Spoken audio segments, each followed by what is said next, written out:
This is Miss Lee, a Filipino teacher teaching here in Vietnam. Hello po. So, ito na nga po pala yung first time kong pumasok or makapunta dito sa sinasabi kong malaking grocery. So, ayan, pagbungad mo pa lang sa pagpasok mo, bubungad sa'yo yung durian. So, ang dami nilang durian dito.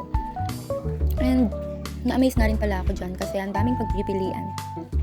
Mapa-groceries man, mapa-fresh fruits and vegetables, ang dami nilang choices. So, ang una kong hinanap dito ay sabon.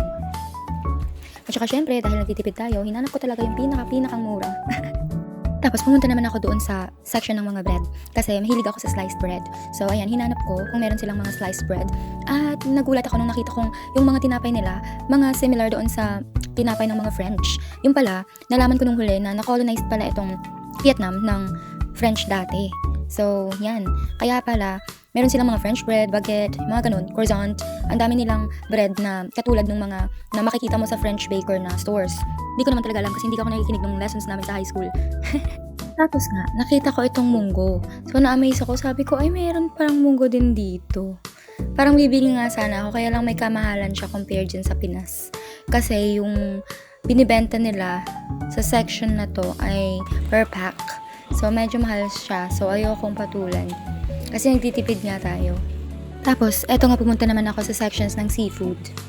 Ayan, meron silang mga talaba, merong mga clams, yung galamay ng octopus, ganyan. O diba, ang dami nilang choices, nakakatuwa lang. Kaya lang, medyo mahal din talaga yung mga ganyan.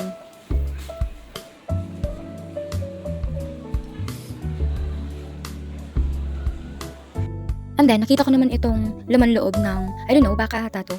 Kaya bigla akong naalala yung dinuguan sa bahay. Oh my gosh. Wala pa akong isang linggo dito, pero namimiss ko na yung dinuguan. Ito po yung isang nagulat talaga ako nung makita ko. Itim na manok. Hindi ko nga alam kung manok ba yan or ibon ba yan. Basta nung first time ko siyang makita, akala ko talaga itim na manok. So ayan, parang na-amaze talaga ako. Tapos nag-wonder ako kung ano kayang lasa niya, no? Dito nga pala, binibenta nila yung mga seafood na live pa siya. So, meron silang parang mga aquariums at saka may oxygen siya. Tapos, huhulihin nilang live yung mga bibili mong seafood kung gusto mo. Pero meron din namang naka-display na. Pero kung gusto mo talagang super fresh, so ayan, huhulihin nila para sa'yo. Ito naman yung kanilang section ng mga fresh vegetables at saka mga fruits. So, lagi ako nandito, ang mumura, promise. As in, ang mumura talaga ng mga gulay. Tapos, magbabayad na nga ako. So, bumili ako ng bigas, bumili ako ng maraming gulay, prutas, at kung ano-ano pa.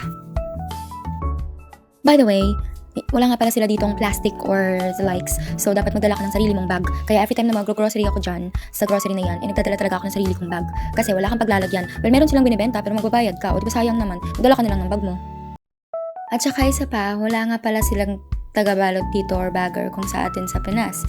So, kung ano yung mga pinamili mo, ikaw mismo yung maglalagay ng mga yan sa bag.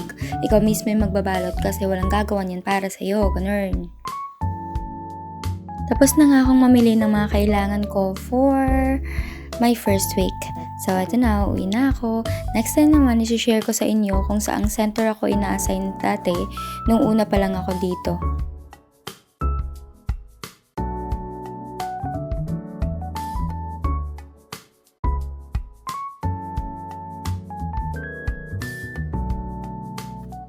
Follow for more! Bye!